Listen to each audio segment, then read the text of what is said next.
There's starvation and men and women who can't find jobs. And it's a reflection on all of us, the fact that you have young children in the United States at the present time, with the wealthiest nation in the world, who are hungry, and their parents are hungry, is completely unsatisfactory.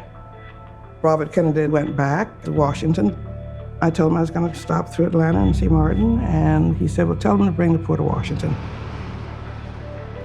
I went down to Atlanta and went to SCLC, and he was depressed. I mean, he was sitting in his office by himself, and I told him what Robert Kennedy said, he ought to bring the poor to Washington. And he lit up. He just lit up. I think he was realizing that he was running out of gas. And the attacks and the criticisms on him were getting more and more vicious.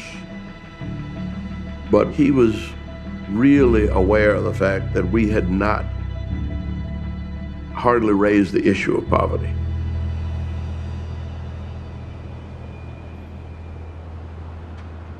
We have to do it for our own sense of dignity, our own self-respect, our own determination. But we can't do it if we don't give our all to it. Martin Luther King embraced the idea of the Poor People's Campaign, and he wanted to move ahead with it. By no means. But initially, he did not have the support of his executive staff. People felt already committed to what they were working on at that time. From our perspective as organizers, He was the pilot of the plane, but we were the ground crew.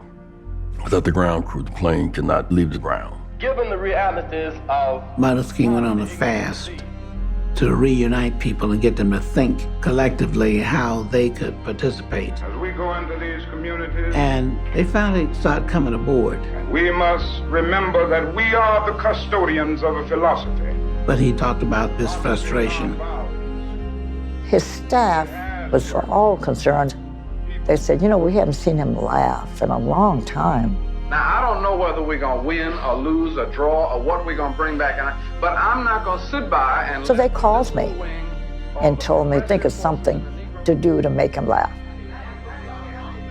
And this was January 15th, which was his birthday, which ended up being his last birthday. Now, some folks celebrate Abraham Lincoln, but we're going to celebrate Martin Luther King's Day today. Don't let him out of here. Happy birthday to you. Happy birthday to you. Happy birthday, Dr. King. Happy birthday to you. We know that you really don't need much, but we thought that some things you ought to have. So we searched around, and knowing what's coming up for you, we thought you'd be strung out on a shoestring, so when you go to jail, here's some shoestring potatoes. And we and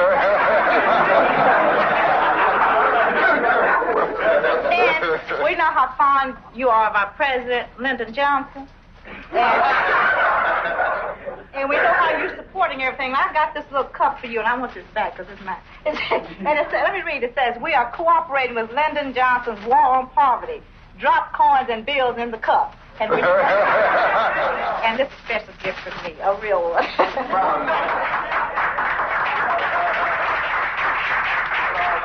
I don't think anyone possessed the capacity for humor, both in receiving it and responding joyously. As Dr. King. Much of the time, I was the victim. If he felt somebody was sensitive, he wouldn't pick on them. But he would take something that somebody else said or did and blame it on me. He had a good way of imitating people. He would imitate Andy, or he would say, now, Andy, if you do something foolish and you go out there and get assassinated, he said, I promise I'm going to preach the best funeral for you. And then he would start preaching your funeral. And he would do a very sadistic caricature of all of your faults and foibles and things that you would never want said about you in public. And he'd weave it into a sermon, and quite often he'd have a similar demon from the Bible who had the same problems. And by the time he got through, He had everybody laughing at what was a life and death situation, mostly his life. That was a way of externalizing the fact that he had to somehow talk about the elephant in the room that we all had to live with. Martin joked about it because there wasn't any other way to be. Dr. King, do you fear for your life?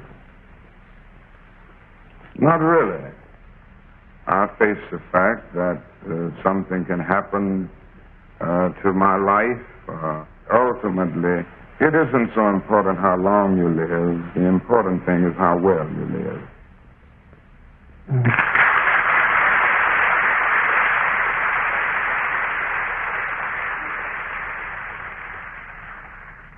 Dr. King's expression of his anxiety about this whole world in which he found himself was not unfounded. His fears were very real because the conditions were very real.